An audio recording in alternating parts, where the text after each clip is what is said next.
You gotta save them for Oh, dude. Okay, so stream. this is actually I'm glad because I almost posted in response to this. Okay. So this person is actually brilliant because it is actually there's good scientific evidence that this is part of the problem. So every mental health professional I've ever talked to has been like, "You have a lot of self-awareness, man." And I'm like, "Yes, I actually think that is part of the problem." Absolutely true. So this is can I just Harvard Andy for here for a second? Yeah, that's the point. Okay. Yep. Yep. Okay. So we have this part of our brain called the default mode network. Okay. And the default mode network is the part of our brain that gives us the capacity for self-awareness.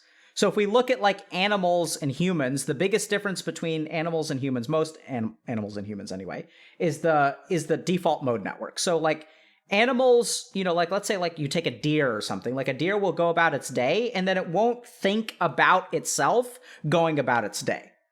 But human beings have this capacity of self-reflection. And so that capacity for self-reflection is this thing called the default mode network. So what I can do is, look at the actions that I take and kind of reflect on my sense of self within these actions. Let me just think about how to explain that better. So, if I ask, like, if a deer looks around for food in 10 places and doesn't find food, the deer doesn't start to feel like an idiot because it hasn't been able to find food and it's like 0 for 10.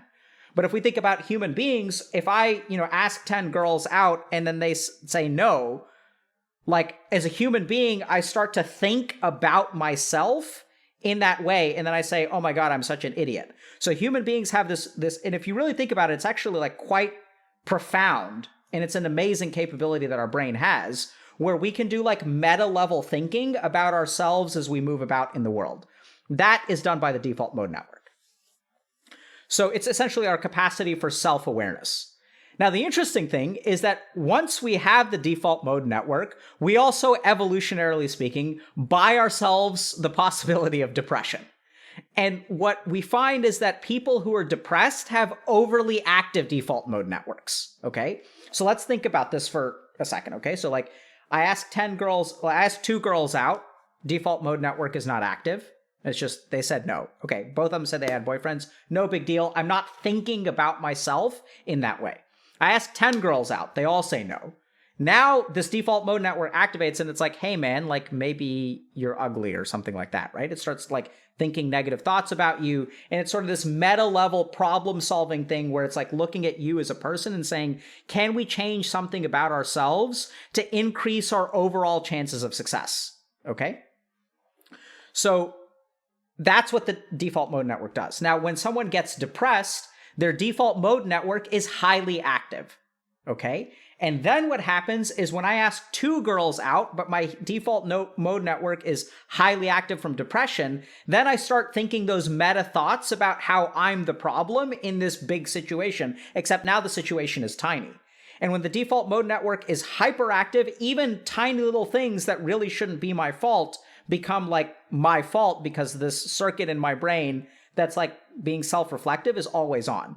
So then you get to these weird thoughts that depressed people have, like, oh, my family would be better off without me. And it's just like such a weird thought. But what you really see is that this is a situation where, their mind is viewing like a meta problem with themselves in things that are completely unrelated.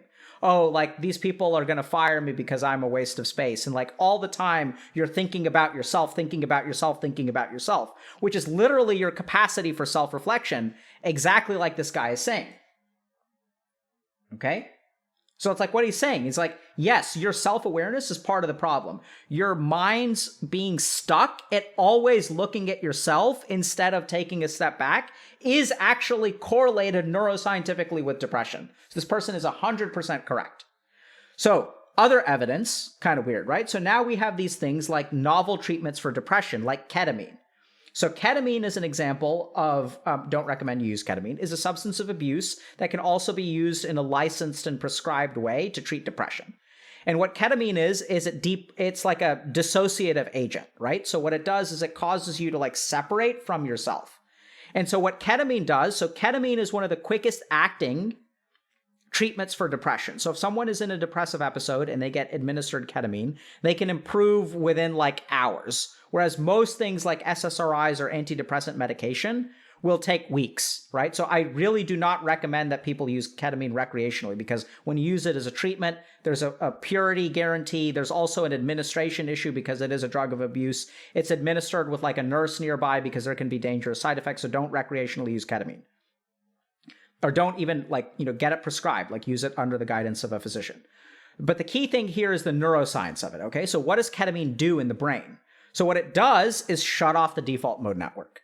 So in that dissociation where I stop getting stuck in myself, it actually shuts off the default mode network.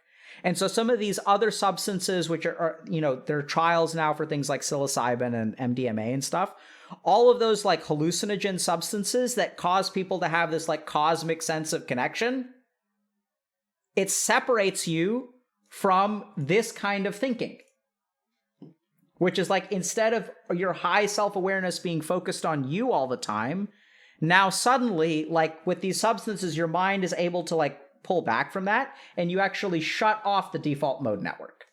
Okay? So this is actually brilliant. It's a wonderful observation.